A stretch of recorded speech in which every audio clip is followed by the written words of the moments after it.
ನನಗೀಗ ಎಲ್ಲಾ ಸ್ಟ್ರೆಂತ್ ಇರೋದ್ರಿಂದ, ಮನೆ ನಿಭಾಯಿಸೋ ಸ್ಟ್ರೆಂತ್, ಮಕ್ಳು ನಿಭಾಯಿಸೋ ಸ್ಟ್ರೆಂತ್, ಇನ್ನೊಂದು ಸ್ಟ್ರೆಂತ್ ಇರೋದ್ರಿಂದ ನಾವೇ ಅದನ್ನ ನಿಭಾಯಿಸ್ಕೊಂಡು ಹೋಗ್ಬೇಕಾಗತ್ತೆ.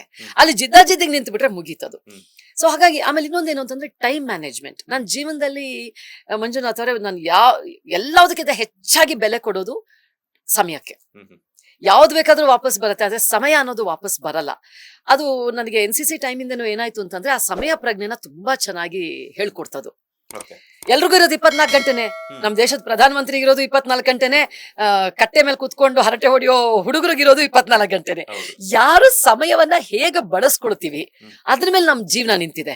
ನನಗೆಲ್ಲರೂ ಹೇಳ್ತಾರೆ, ಮಕ್ಳಿಗೂ ಎಲ್ಲ ನೀವೇ ನೋಡ್ಕೊಳ್ತೀರಾ, ಮಕ್ಳನ್ನ ಕ್ಯಾಬಲ್ ಕಳ್ಸಲ್ಲ, ನೀವೇ ಕರ್ಕೊಂಡು ಹೋಗ್ತೀರಾ ಕ್ಲಾಸ್ಗೆ, ನೀವೇ ಕರ್ಕೊಂಡು ಬರ್ತೀರಾ, ಅಡಿಗೆನೂ ನೀವೇ ಮಾಡ್ತೀರಾ, ಮನೆ ಕ್ಲೀನು ನೀವೇ ಮಾಡ್ತೀರಾ, ಎಲ್ಲದನ್ನು ನೀವೇ ಮಾಡ್ತೀರಾ, ಹೀಗೆ ಸಮಯ ಸಾಧ್ಯ ಅಂತ.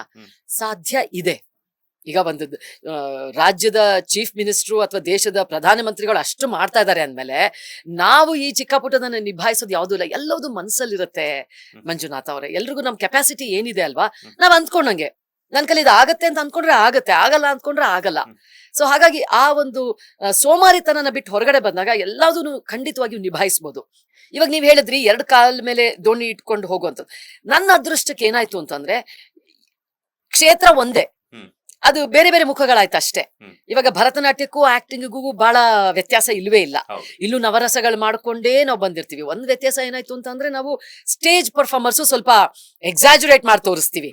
ಯಾಕಂತಂದ್ರೆ ಸ್ಟೇಜ್ ಆಡಿಯನ್ಸಿಗೆ ಕಾಣಿಸ್ಬೇಕು ಅಂತ ಹೇಳಿ ಇವಾಗ ನಾವು ಯಾಕೆ ಅನ್ನೋದನ್ನ ಯಾಕೆ ಅಂತ ಭರತನಾಟ್ಯದಲ್ಲಿ ತೋರಿಸ್ತೀವಿ. ಅದನ್ನ ರೆಡ್ಯೂಸ್ ಮಾಡ್ಕೊಳ್ಬೇಕು. ಪಾಪ ನಮ್ಮ ಮೊದಲನೇ ಧಾರಾವಾಹಿಯ ನಿರ್ದೇಶಕರು ಆರೂರು ಜಗದೀಶ್ ಅವ್ರಿಗೆ ದೊಡ್ಡ ಚಾಲೆಂಜ್ ಆಗಿದ್ದು ಅದೇ. ಮೇಡಮ್ ಸ್ವಲ್ಪ ಕಡಿಮೆ ಮಾಡಿ ಅನ್ನೋರು. ಮೇಡಮ್ ಭರತನಾಟ್ಯ ಬರ್ತಾ ಇದೆ ಅನ್ನೋರು. ಪಾಪ ಸರ್ ಒಂಚೂರು ಟೈಮ್ ಕೊಡಿ. ಸೊ ಹಾಗಾಗಿ ನಮ್ಮ ಡಾನ್ಸರ್ಸ್ಗೆ ಅದೊಂದು ಪ್ರಾಬ್ಲಮ್ ಆಗತ್ತೆ. ಈಗ ನೀವು ಕೈ ಕೊಟ್ಕೊಂಡು ಹೇಗ್ ಮಾತಾಡ್ತಾ ಇದ್ದೀರಾ, ನಮ್ಗೆ ಆ ರೀತಿ ಮಾತಾಡಕ್ ಆಗಲ್ಲ. ಆ ಮುದ್ರೆಗಳು ಬಂದ್ಬಿಡತ್ತೆ ಅಥವಾ ಬಾಡಿ ಲ್ಯಾಂಗ್ವೇಜ್ ಬಂದ್ಬಿಡತ್ತೆ. ಅದನ್ನ ಸ್ವಲ್ಪ ಹಿಡಿತದಲ್ಲಿ ಇಟ್ಕೊಳ್ಳೋದೇ ನಮಗೆ ದೊಡ್ಡ ಚಾಲೆಂಜ್.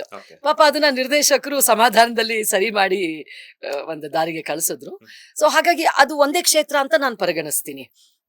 ಈಗ ಟೋಟಲಿ ನಾನು ಡಾಕ್ಟರ್ ಆಗಿದ್ದೀನಿ, ಇದನ್ ಮಾಡ್ಬೇಕು ಅಂದ್ರೆ ಅವಾಗ ಬಹಳ ಕಷ್ಟ ಆಗತ್ತೆ, ಒಂದನ್ನ ಬಿಡ್ಲೇಬೇಕಾಗತ್ತೆ. ಸೊ ಇದೆಲ್ಲ ಒಂದೇ ಆಗಿದ್ರಿಂದ ಈ ರೀತಿಯಾಗಿ ಆಯ್ತು. ಲೇಟೆಸ್ಟ್ ಹಾಗೂ ಇಂಟ್ರೆಸ್ಟಿಂಗ್ ಸುದ್ದಿಗಳಿಗಾಗಿ ಬಾಸ್ ಟಿವಿ ಕನ್ನಡ ಚಾನೆಲ್ನ ಸಬ್ಸ್ಕ್ರೈಬ್ ಮಾಡಿ, ಹಾಗೆಯೇ ಬೆಲ್ ಐಕಾನ್ ಪ್ರೆಸ್ ಮಾಡಿ. ಇದರ ಜೊತೆಗೆ ಫೇಸ್ಬುಕ್, ಇನ್ಸ್ಟಾಗ್ರಾಮ್, ಎಕ್ಸ್ ನಲ್ಲೂ ಮಿಸ್ ಮಾಡದೆ ಫಾಲೋ ಮಾಡಿ.